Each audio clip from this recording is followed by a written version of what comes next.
and welcome to Life Less Ordinary. We have been given quite a number of seedlings from the Brickworks Farm Seedling Company, and we are about to plant them out, some of them into Salome's no-dig garden. So you can see, Salome, how pleased are you with your garden at the moment? Pretty. Yeah, what's growing really well? The tomatoes. Your tomatoes, yes. So what have you been doing to help them to grow well? Pruning them. Pruning. So pruning them, and what else?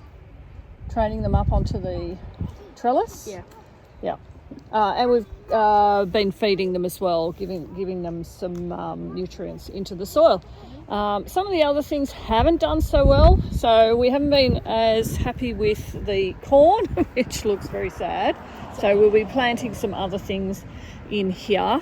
The potato, which you've done nothing with, is doing really well. But like we said, we've got a whole heap of things here. What sort of things have you got here that you want to plant out? Can you remember? Lettuce, yep. Basil. So there's a whole heap of basil, so a few herbs in there. So a whole heap of herbs, dill.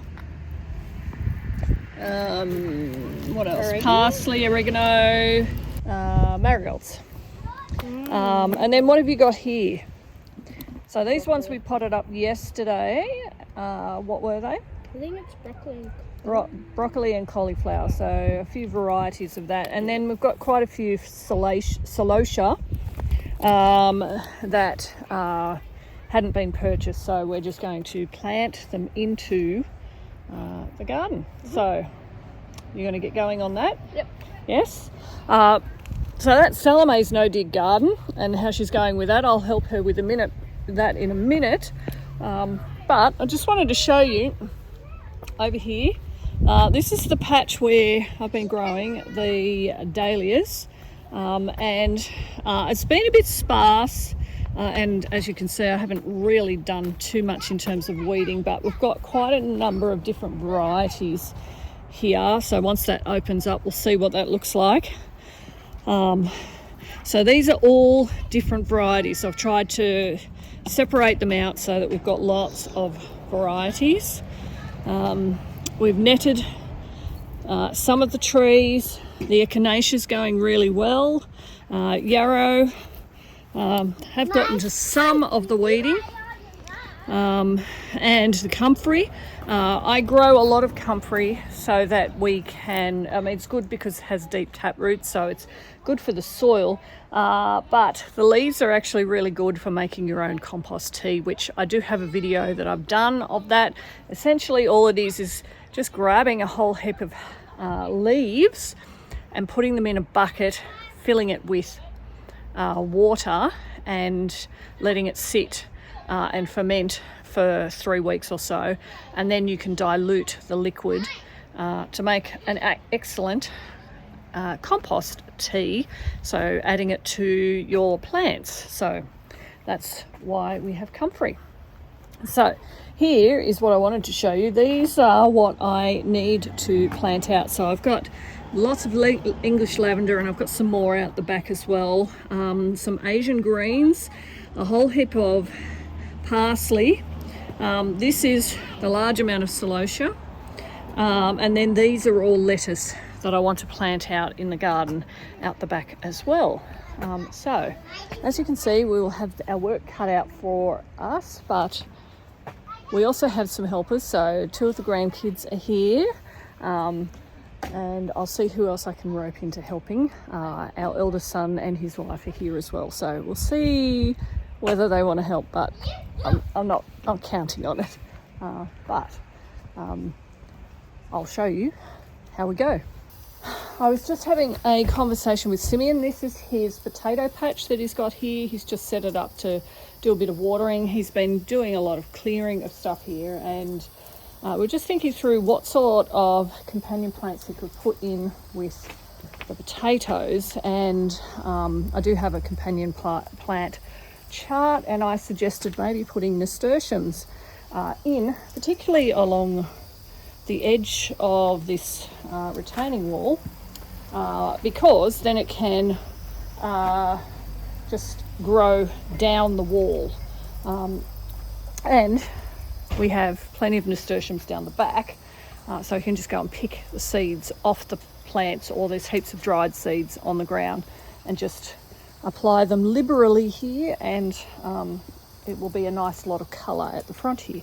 So that's what we're going to do as well. So the next job is to deal with the chamomile that's dying off. I just want to tidy that up so that I can put I've got a few more herbs in here. So I've got varieties of basil here, and I've just got some more herbs just here that need to go in as well. So there's actually some lemon basil in here, more parsley and some chives. So that's the plan.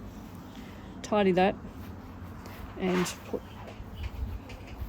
herbs in. So after a couple of trips over to the compost pile over there, I have managed to clear out the weeds from here and plant some more herbs, so chives, parsley, some more basil. One of them's a lemon basil.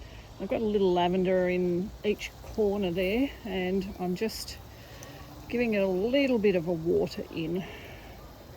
Go and have some lunch and then head down the back to plant some more stuff. Look, she's really fluffy. And pat her. Me? Yeah. She is very fluffy, isn't she? So this is Star. And then we've got lots of mixed heritage breeds here. Well Summers, Arcanas, some Morans. There's a salmon faverol somewhere. Pardon? Oh, it's in there. But yeah, there's probably about 8 different varieties. Yep. Yes, because it's a salmon faverol. Oh, Barnevelder. So there's some Barnevelders in there as well. A couple of varieties of the Barnevelder. So we're slowly building up the flock again. Anyway, I procrastinate as I go back down to keep going with some chores down the back here. I will show you potatoes. Some of them are starting to yellow off, so we will start harvesting those. As with any garden, weeding, some of this is getting a bit out of control, so I'll need to get back up on top of all the lavender. It is beautiful lavender and it smells gorgeous, English lavender. So I've actually got some more to plant. I want to build another row along the end of here, so that's maybe my job if I can talk someone into barrowing some wood chip down here and shoveling some compost out of the compost heap. Anyway, back into here. My job is to cut back some of the leaves from the zucchinis that are a bit mildewy, so there needs to be lots of airflow around those, so I will cut those back. And I've put some compost and manure in some of these beds that I need to just dig through a little bit. Yeah, anyway, and I'm watering at the same time. Okay, it is a couple of hours later and I have planted out all the celosia here. So this is a flower bed. The hollyhocks are almost finished. The sunflowers are starting to be eaten by the birds. I've got zinnias in here and in this side here and a whole heap of dahlias. So that's my flower bed. I had a lot more celosia, so I've just filled them in here. Normally at this time of the year all of the garden beds would be full and there'd be no blank spots. However, I haven't been here quite so much, so I haven't been able to plant quite as much as I would normally. So flowers are the next best thing. Really, you can never have enough flowers. And then over here, you can see by all the mess here that I've been chopping back a lot of the leaves that have the powdery mildew on it, just so that the plant is a bit healthier, has a lot more air around it. And you can see I've continued training a lot of it over the top. And then I've chopped back some of this. I believe this was a Romanesco zucchini. So I've chopped back a lot of the leaves from that as well, so that it's a lot healthier and doesn't affect the corn quite so much. So this is Trinity's popping corn. It is looking amazing. We're starting to get cobs on there. So hopefully, because it's all so close together, it will pollinate really well. Chopped back a little bit of the sweet potato. And then over here, I have planted out the Asian greens in this here, and just generally tidied up a bit more of the tomatoes so that there's air around the plant, and we won't end up with mold and other issues on the vines. So you can see you've got lots of productivity growing here. We've got beans here, Cape gooseberry, the brassicas are in this bed over here. So we've got some that we planted a little while ago, and then there's some newer ones here as well. And the piece de resistance. But surprise, sunflower. It's finally opening up the top there, and it's beautiful. I am very thankful that I have one large sunflower. Anyway, hopefully this has been an interesting walk through some of the things that we've been doing, seeing how I've had an afternoon, well actually most of the day, in the garden between the front garden and this one here as well.